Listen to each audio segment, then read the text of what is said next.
Okay, so you've seen how we prepped all the parts. I'm going to show you just a little bit more. I've got a couple magnesiums I'm building here today. I'll be building a couple other IEMs as well. So we take our foam gasket, and of course, because I'm an old man, I have to use the this thing, put it on, get it done. There we go. Gasket not complete center. There we go. One more shot. There we go. Gasket is on, and we do the other one as well. So we could build up our pair of Maggies we're going to build today. I call them Maggies. They're magnesium units. So put this on. There the gaskets are put on nicely like that. Boom. Okay, gasketed. That's that.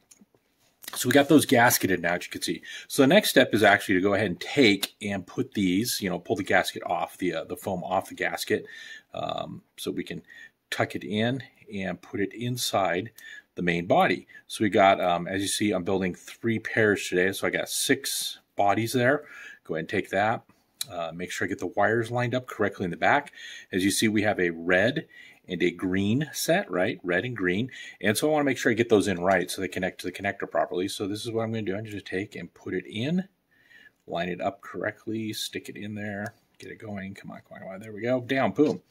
And we use a purple Sharpie, a small Sharpie, actually. It's just the right diameter to go ahead and take and press that thing all the way in. So now it's fully pressed up against the front. Remember, these gaskets are PSA on both sides of the foam. So they will self-adhere to the plastic inside and kind of hold everything up, which also means that they will seal everything up really well, too. Because obviously you want an air seal. If you don't have an air seal, then you can get a leak. Then the base goes to hell and it all sounds bad. Make sure we get it fully seated. And here, boom, you hear it snap. It's fully seated in. There we go. That's what it looks like when it's fully seated, right? Things like that. So we've got that. The next step in building these is actually to go ahead and add a bead of glue. So we draw a bead of glue around the back of each of these. And I'm going to go ahead and bring this down so I can see a bit more here. And we use a PVA, a polyvinyl acetate glue. And we put a small bead around the back of where the edge of the transducer meets the body of the IEM. So you can see the little white ring all the way around. It's nicely in there, right? You can see that good. There you go.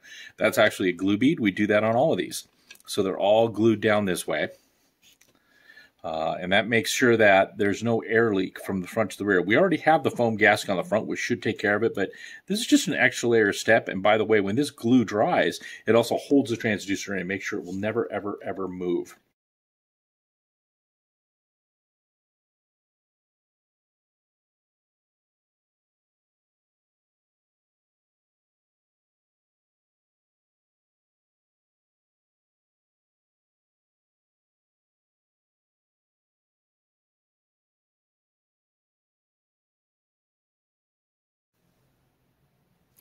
So next what we're going to do is we're actually going to go ahead and put connectors into these things. So we do have connectors.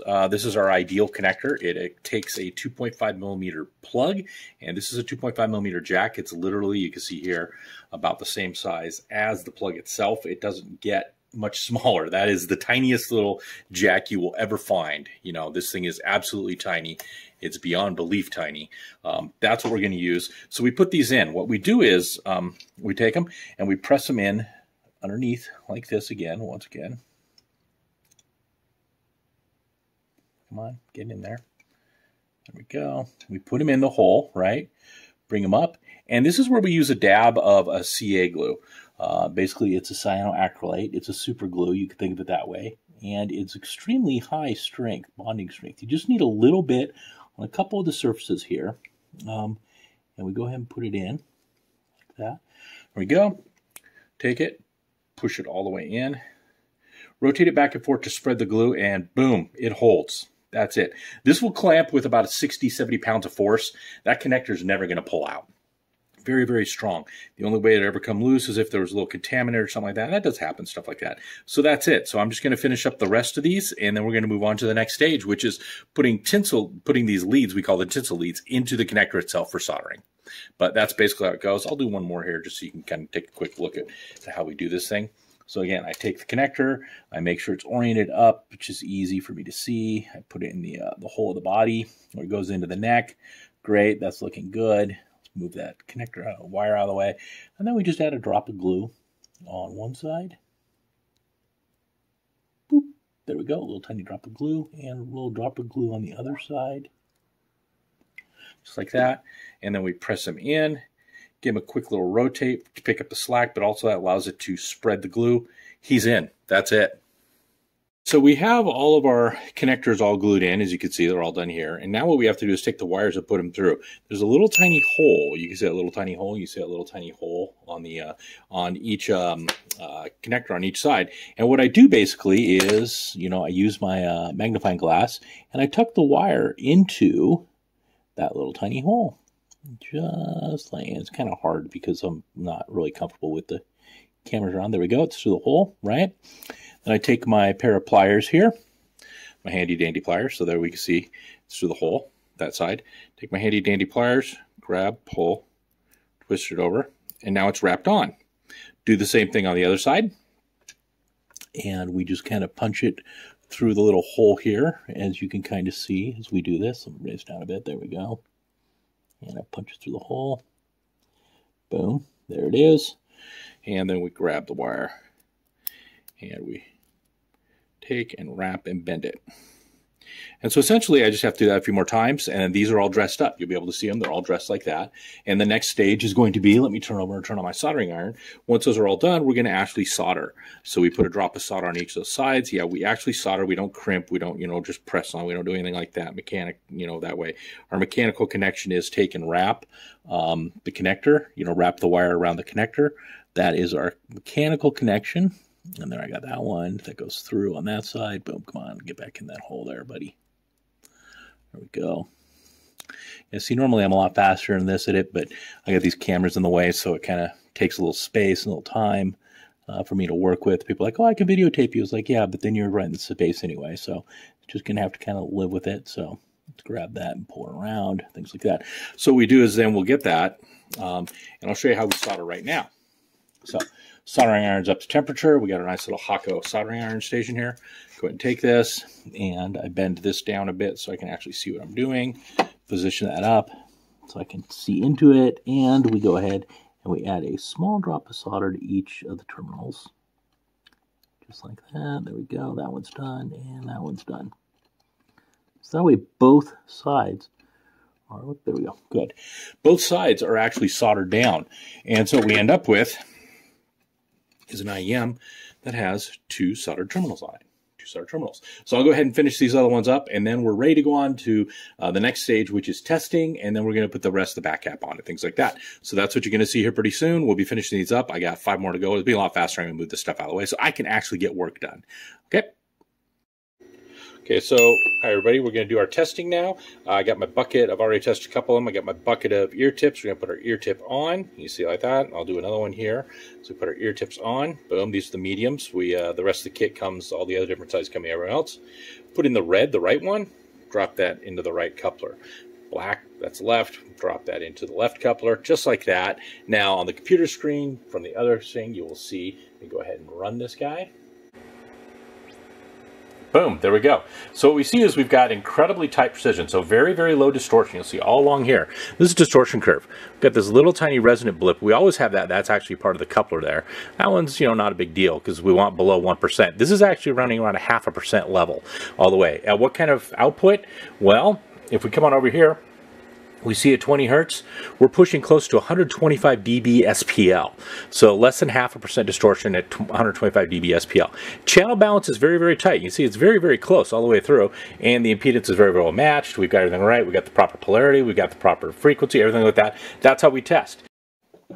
Okay, so we've just finished our test, and you've seen me do everything now. The last thing to do is actually go ahead and dress the wire that's on the back, and then also go ahead and put the back cap on. So I'm just going to do one all the way through. I'm not going to show you all of them. I'm just going to start with one, get that out of the way there, get some things off. And so what we do is we literally would take the little wire, right? There's these wire loops on it, and we just kind of twist them a bit, just like that.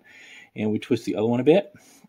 Just kind of take up some of the slack, make it a little stronger, right? And then there's these large spaces on either side where the connector is. We take our tweezers and we just go ahead and we tuck it down in there. And that's literally it. So it's like fold up the wire, tuck it down, call it done. So that's all we have to do. Sometimes it's easier just to do with your finger, get it started. Go ahead and grab and push him in the rest of the way. Boom. So now he's there. So I'm going to show you how we do the finish the gluing. I'm not going to do all these right now for this, for you to see them all at once, right, kind of a thing. So I take the glue and I draw a bead. Again, this is the PVA. So I'm going to draw a bead over around about 80% of it. We start all the way in. So again, this will seal the back cap all the way on. So I draw it up near the top. Not all the way around the top, though. Then I go around here on the sides. And again, this is just basically a big sealant group right here. Okay, so that guy's fully sealed down. And I take my CA, my cyanoacrylate, and I put a drop up here at the top. There's a couple drops. That seals up the rest of the top. And then down here on this ledge, there's a ledge down here where that goes. That holds the rest of it in. I can take my back cap that I have here, and I can press him on. And what that does is I give him a little bit of a rub back and forth. And there he engages. The CA actually holds this whole thing on really well, and the PVA actually acts as an air seal around most of it. You don't want to seal the CA the whole thing. And that is it. Now it's done. Ready to go to packaging and call it done. Okay, so we're at the point where everything's passed. We tested it, we built it, it's all good. We've checked it out, we've inspected it. Now it's time to pack it and get it ready to go. So the first thing to do is we take our tin. We add our 1/4-inch adapter, our airplane adapter. If you ever travel internationally, that is a godsend because they got these two little weird plugs that you got to work. Take the rest of the IEM tips because remember, we install the medium single shell already on the units. We go ahead and put this in, screw that down. Your tin is ready to go. Great. Take a box. I'm going to show you how to fold it. We open it up, put an IEM holder in it, put a cable in the bottom of it, fold it back up like that, right? So we got our IEM holder, got our cable. Stick our IEMs in, 1, 2, take our accessory pack with our travel case, hold it down, fold it, wrap it up, boom, everything's inside there. Last thing to do is take the sleeve, open up the sleeve, do a little fold to back it off, pull the adhesive tabs off. Yes, these are adhesively glued down with an ultra strong PSA, and we do that on purpose so you can see any tamper, like things like that. Put it down. So if you ever get these and they're kind of messed up or screwed up or torn, somebody got into it for you. That's not right. So there we go. And bang, one set of titanium is done. That's all there is to making an IEM. I hope you've enjoyed watching this part, and we'll talk to y'all later.